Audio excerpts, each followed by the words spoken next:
대표적인 목회 서신이라고 했습니다. 디모데 전서가. 이 디모데 전서는 바울 사도가 그의 신앙의 아들이었던 디모데라고 하는 이 에베소 교회의 사역자 이 디모데를 권고하는 내용을 담고 있는 것이 디모데 전서 말씀입니다. 큰 주제가 뭐라고 했냐면 올바른 신앙이란 무엇일까? 이것이 아마 큰 주제라 그랬는데 그 해법을 2장부터 차근차근 이제 풀어나가면서 가르친다고 여러분 보시면 될 것 같습니다. 1절 한번 보세요. 1절 보면 뭐라고 얘기합니까? 그러므로 내가 첫째로 권하노니 모든 사람을 위해서 뭐 하래요? 간구와 기도와 도구와 감사를 하라 말합니다.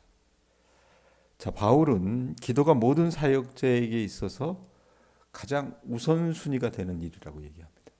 기도가.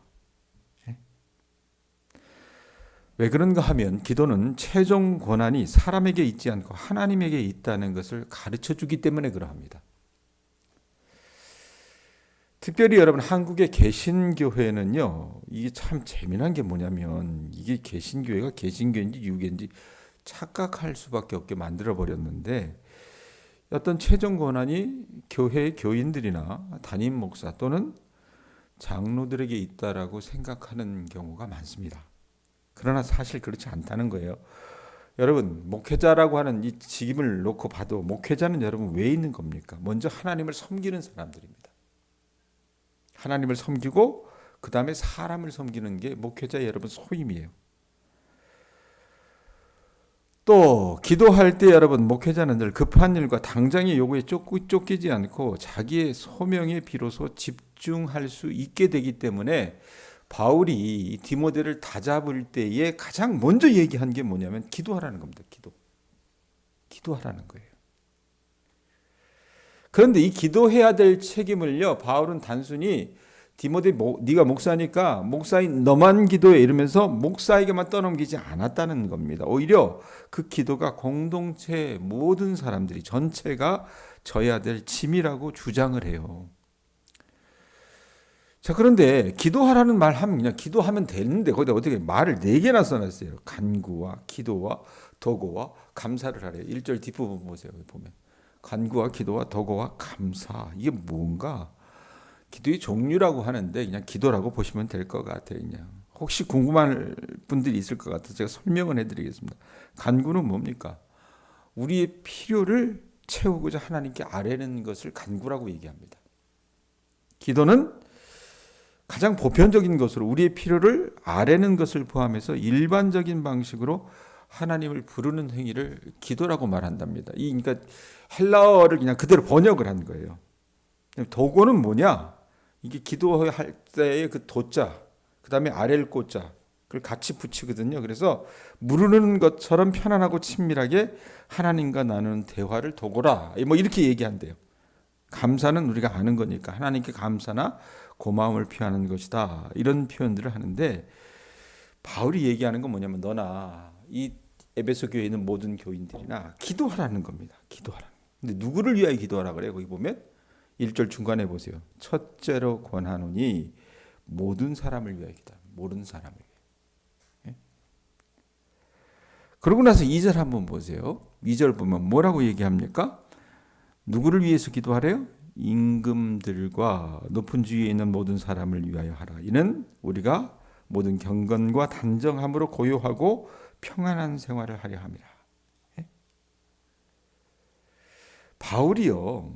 우리가 여러분 어떻게 해요? 보통 우리 교인들 기도하라 그러면 여러분 기도 제목들을 뭐 연초나 뭐 특별 새벽기도 이런 때에 기도 시트를 나눠드리고 목사가 기도해드리겠습니다. 라고 얘기해서 좀 적어 오십시오. 그래서 목사가 보잖아요. 대부분의 교인들의 기도 제목이 여러분 거의 똑같습니다. 거의 같아요. 뭡니까? 예? 아프지 말고 우리 교회 같은 경우. 예? 그 다음에 뭐예요? 자식들 걱정하는 거 있잖아요. 그 자식들이 신앙생활을 안 하면 신앙생활을 하게 한다는 거든지 몸이 아프면 하나님 건강케 해달라는 거. 예?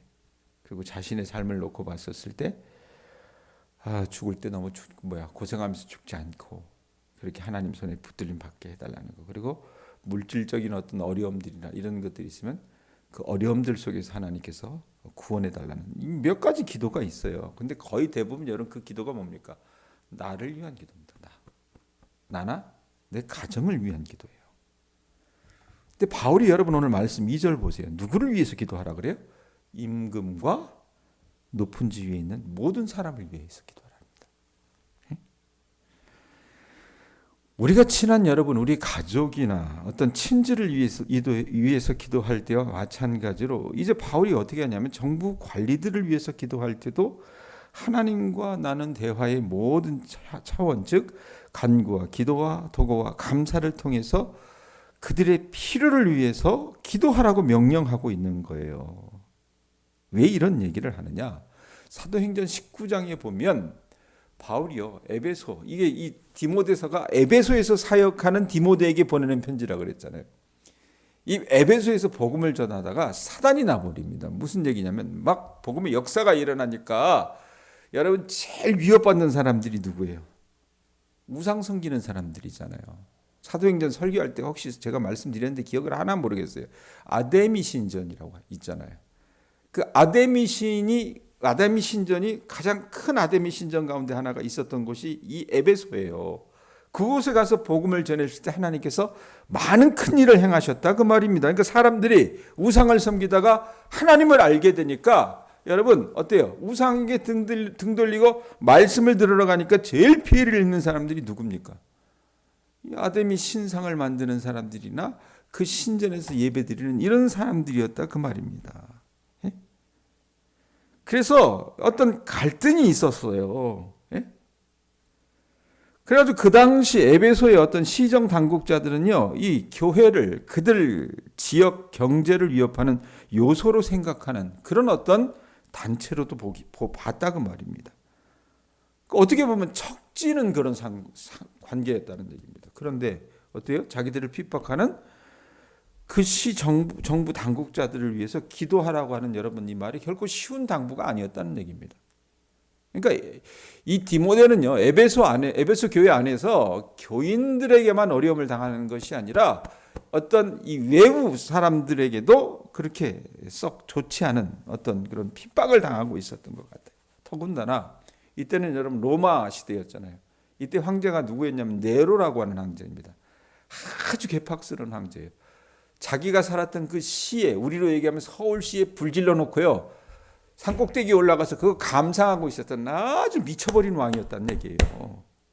그런데 그 바울이 여러분 뭐라고 얘기합니까? 오늘 말씀에 보면 뭐래요? 누구를 위해서? 임금들과. 임금이 누구예요? 네로. 그 미친 왕 네로와 높은 주위에 있는 모든 사람들을 위해서 기도하라고 권면하는 거예요. 왜 그렇게 하라고 하는 얘기냐? 그럼 무조건 어떻게 우리가 그냥 그 사람들 놓고 기도해야 되느냐? 이유가 있어요. 이유가. 2절 뒷부분 보세요. 뭐라고 얘기합니까? 자, 모든 사람을 위하여 하라 그래놓고 이는, 그렇게 하는 이유는 뭐라고 그래요? 우리가 모든 경건과 단정함으로 고요하고 평안한 생활을 하게 하기 위해서다라고 얘기합니다. 나 잘 되라고 기도하는 거예요, 내가. 그러니까 바울은요, 정부 지도자들이 잘 되기 위해서 기도하면 어떻게 합니까? 그들이 잘 되기 때문에 박해를 덜 할 거 아니에요. 그럼 그 박해에서 해방되어서 하나님의 자녀들이 그들의 권위 아래에서 방해받지 않고 서로 평화롭게 더불어 사는 상태가 가능해질 것이라고 보고 그들을 위해서 축복하며 기도하라고 얘기했던 겁니다.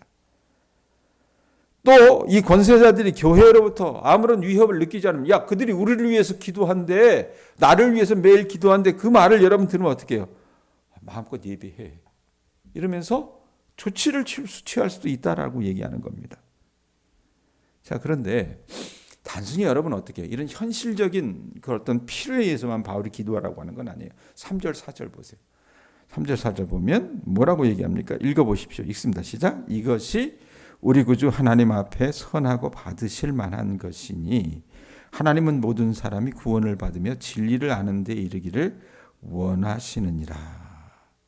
자, 우리가 신앙생활을 그래도 평안하고 순탄하게 하기 위해서 기도하라고 하는 것보다도 여러분 보다 궁극적인 이유가 있어요. 그건 뭡니까? 그 사람들도 어때요? 구원받기를 위해서, 그들을 위해서 기도하라고 말합니다. 하나님은요, 모든 사람이 복음을 듣고 깨닫고 그 진리 위에 굳건히 서기를, 그 진리 앞에 복종하기를 원하셨던 거예요. 여러분, 구원이라고 하는 것은 하나님의 소관이긴 하지만 그럼에도 불구하고 여러분, 우리 하나님은 우리에게 모든 사람이 구원받기를 위해서 기도하라고 명령하셨다는 얘기입니다. 그리고 우리가 기도해야 될 그 사람들은 어떻게 해요? 백권사님? 나나? 내 새끼? 여기에만 국한되는 거예요? 아니라는 얘기입니다. 우리를 다스리는 사람들과 어떤 경우에는 우리의 원수들을 위해서도 기도해야 된다라고 얘기하는 겁니다. 제가 새벽에 설교하면서 한두 번 그 예화를 들었을 텐데 90년도에 제가 경희대 학교를 다니다 90년대 초반에 저는 시골에 쭉 있었잖아요. 아버지가 목회했던 곳이었으니까. 그러다 시골 촌놈 이제 서울 올라온 거예요. 대학 다니려고 올라갔는데 그때 제가 보기로는 아마 한국교회가 그때 가장 영적으로 어떤 중흥기 가운데 하나였습니다. 이른바 3인방이라고 하는 옥한음, 하영조, 그 다음에 홍정길 4인방이죠. 이동원 이런 목사님들이 한국교회 어떤 복음주의 운동을 막 일으킬 때였어요. 그 중에 하나가 이 찬양 사역을 아주 잘했던 온누리교회의 경배와 찬양. 우리가 여러분 새벽기도 전에 틀어드리는 이 찬양곡, 끝나고 틀어드리는 그 찬양곡이 다 이 경배와 찬양에서 나온 노래들이. 이 경배와 찬양이 굉장히 큰 역할을 했는데 제가 시골에만 있다가 나 서울 올라가면 난 여기 집회 한번 꼭 가보고 싶다라는 그런 어떤 마음의 소원이 있었어요. 그래가지고 학교를 다니면서 어느 날 그 집회에 참석을 했습니다. 참석을 했는데 그날 집회 인도자가 저는 원래 여느 때처럼 하스테반 선교사 가는 줄 알았는데 하필이면 그날 이제 미국 사람이었어요. 보아 피츠라고 하는 유명한 이 가스펠 싱어가 와서 이 찬양 인도를 했는데 이 사람이 콘서트를 이어가면서 기도하는 중에 회중에게 던진 기도 제목이 저한테는 그때 충격이었습니다. 그 기도 제목이 뭐냐면 그때 당시 아마 북한의 지도자는 김정은이 아니라 김정일 아버지 김정일이었습니다. 김정일을 위해서 기도하라는 거예요. 김정일을 위해서. 우리는 여러분 그때 당시 여러분 어떻게 생각해서 김정일 철천지 원수보다도 더하게 여겼다 그 말입니다. 그런데 이 사람이 그 김정일을 위해서 기도하고 김정일을 위해서 축복하라고 얘기를 하더라고요.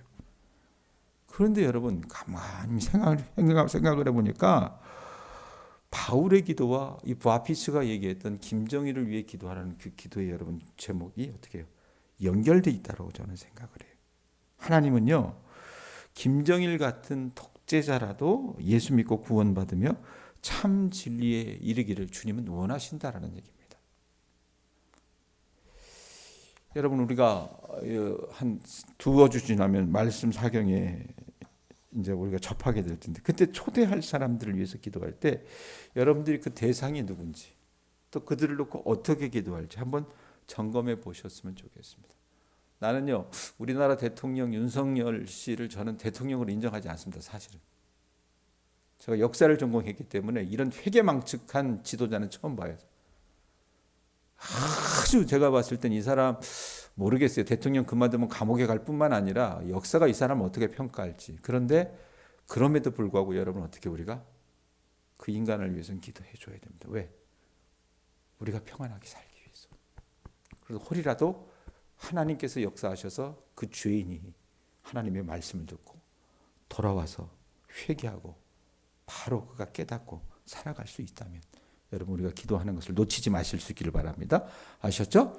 자, 5절 6절 보세요. 하나님은 한 분이시요 또 하나님과 사람 사이에 중보자도 한 분이시니 곧 사람이신 그리스도 예수라. 그가 모든 사람을 위하여 자기를 대속물로 주셨으니 기약이 이르러 주신 증거니라. 이 십자가 구속 사역을 예수께서 하실 수밖에 없었던 이유를 이제 바울이 어떻게 아주 간략하게 얘기를 하는데 예수님이요 십자가에 달려 돌아가시기 전날 밤에 요한복음 14장 6절에 어떤 말씀을 하시냐면 내가 곧 길이요 진리요 생명이니 그래놓고 뭐라고 얘기해요?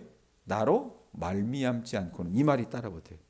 주님이 길이요 진리요 생명인데 나로 말미암지 않고는 누구께로 올 자가 없다 그래요?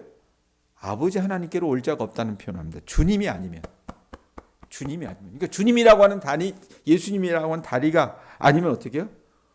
우리가 하나님께로 갈 수 없다라는 얘기입니다. 그 개념을 이어받아서 오늘 5절에 보면 뭐라고 얘기해요? 하나님은 한 분이시요. 그 다음에 또 하나님과 사람 사이에 누구도요? 중보자라고 해요. 중보자도 한 분이시니. 그 예수님을 얘기합니다. 중보자가 뭐냐? 구약의 제사장의 개념인데 여러분 원래 이 죄라고 하는 것이 하나님과 인간을 분리시켰어요. 죄는 영원한 죽음이라고 하는 형벌이 따르게 돼 있습니다. 그런데 우리 하나님은 공의로우시잖아요. 그 공의로우신 하나님을 만족시키려면 어떻습니까? 이 죄인이 나갈 수가 없다는 얘기입니다. 하나님 앞에. 근데 하나님께서는 어떻게 해요? 내가 죄졌으니까, 인류가 죄졌으니까 난 너 미워, 너 안 봐. 이렇게 얘기하세요. 그게 아니잖아요. 죄진 자녀라도 그들과 어떻게 해요? 하나님 그들의 죄를 대속해 주시기를 원하시고 그들과 만나기를 원하세요. 그런데 인류가 여러분 그 어떤 형벌을 치르고도 살 수 있는 길은 없다 그 말입니다. 그런 의미에서 하나님께서 마련해 놓으신 그 여러분 중보자, 중재자가 누구냐? 예수 그리스도라는 얘기입니다. 하나님이자 인간이신 예수님이 유일하게 어떻게 해요? 이 양쪽을 다 대변할 자격을 갖추신 분이에요. 또 예수님은요, 친히 우리를 대신해서 죽으심으로 이 문제를 해결해 주셨고, 하나님 아버지는 그것을 죄에 대한 공정한 형벌로 받으셨습니다. 그러기에 이제 우리는 오직 예수님을 통해서 천국 보좌에 자유롭게 나아갈 수 있고, 따라서 아직 하나님을 모르는 사람들을 다 포함해서 다른 사람들을 위한 기도 제목도 하나님 앞에 가져갈 수 있게 된다 그 말입니다. 그런 의미에서 이 중보자라고 하는 이 개념을 바울이 들고 나오는데, 이러면서 7절 보세요. 7절 보면 이를 위하여 내가 전파하는 자와 사도로 세움을 입은 것은 참말이요 거짓말이 아니니 믿음과 진리 안에서 내가 이방인의 스승이 되었노라 이렇게 얘기합니다. 여러분 이렇게 하나님은 그들이 유대인이건 이방인이건 모든 사람이 어때요? 복음의 진리에 복종해서 구원받기를 원하세요. 그리고 주님은 이 일을 위해서 바울을 특별히 이방인의 사도로 세우셨다라고 말하고 있어요. 이게 여러분 오늘 말씀의 계략인데 그냥 요약하면 이런 겁니다. 첫 번째로 우리가 해야 될 일은 뭐예요? 목사나 교인이나 할 것 없이 백권사님 해야 될 게 뭐예요? 모든 사람을 위하여 기도하는 일입니다. 그걸 잊지 마세요. 아셨죠? 예? 예수님이 우리의 중보자가 되어주셨던 것처럼 이제 저나 여러분이나 하나님과 세상 사이의 기도의 중보자로 서나가라는 것이 오늘 말씀의 골자란 얘기. 아셨어요? 여러분, 기도가 역사를 바꿀 수가 있어요. 교우들과 여러분 이 믿음 생활에 대해서 간혹 이야기하다 보면 일반적으로 여러분 교인들이 가장 어려워하는 게 뭔지 아십니까? 말씀을 읽는 것보다 기도하는 것을 가장 어려워하고 힘들어합니다. 그래서 이게 어렵고 힘들다 보니까 어떻게 해요? 꺼려하고 피하는 경우가 대다수라 그 말입니다. 또 기도한다고 하는 여러분 분들의 기도 내용을 의도하지는 않지만 제가 간혹 들어보면 아까도 말씀드렸던 것처럼 대부분 모범답안처럼 그 기도 제목이 자기 주변 사람들을 위해서 기도하는 걸로 끝내요. 그런데 오늘 여러분 하나님은요 이 디모데를 향한 바울의 권면을 통해서 다시 한번 우리의 기도를 어떻게 해요? 자리매김하신다는 겁니다. 도전하세요. 여러분 기도하는 사람들은요 세상을 바꿀 수 있습니다. 부득불 여러분 기도하는 자리에 여러분들이 이 자리에 나왔다면 말씀만 듣고 그냥 집으로 쫄래쫄래 가지 마시고 이제 이웃들을 위해서 모든 사람을 위해서 기도하는 그 기도 사역에 여러분들이 동참해 주실 수 있기를 저는 요청드립니다. 주님이 우리에게 여러분 맡겨주신 기도의 사역은 놀라운 특권이에요. 우리가 여러분 우리의 이웃을 위해서, 우리의 가정을 위해서, 우리 교회를 위해서, 그리고 할 일 많은 이 추수의 터를 위해서, 이 세계를 위해서 기도할 수 있다고 하는 것. 주께서 온 세상을 짊어지셨던 것처럼 주님을 소유한 여러분, 나도 온 세상을 가슴에 안고 기도할 수 있다고 하는 이 특권, 이보다 더 고상하고 영광스러운 여러분 특권이 없다 그 말입니다. 그러니까 하나님은요 주님의 자녀들이 세상을 바라보는 그리스도인, 이 세계를 가슴에 안는 그리스도인이 되기를 원하세요. 이유는 하나님이 어떻게 해요? 이 세상을 사랑하셨기 때문에 그렇습니다. 하나님은요 백권사님 한 사람만 사랑한 게 아니에요. 아셨어요? 누구를 사랑하세요? 모든 사람들을 사랑하시는 왜? 우리 하나님이라 그 말입니다. 예? 그렇기 때문에 저는요, 우리 교우들이 바울이 얘기하는 것처럼 하나님을 닮는 사람들 되셨으면 좋겠어요. 우리 주님께서 안타깝게 바라보신 그 세상을 주님의 눈으로 바라보고 주님이 느끼셨던 그 아픔과 고통을 느끼면서 기도할 수 있을 때 어떻게 하나님은 우리의 기도를 통해서 세상을 바꿔가실 줄로 믿습니다. 여러분들이 그런 기도의 여건이 되실 수 있기를 주님의 이름으로 축원드립니다. 기도하겠습니다.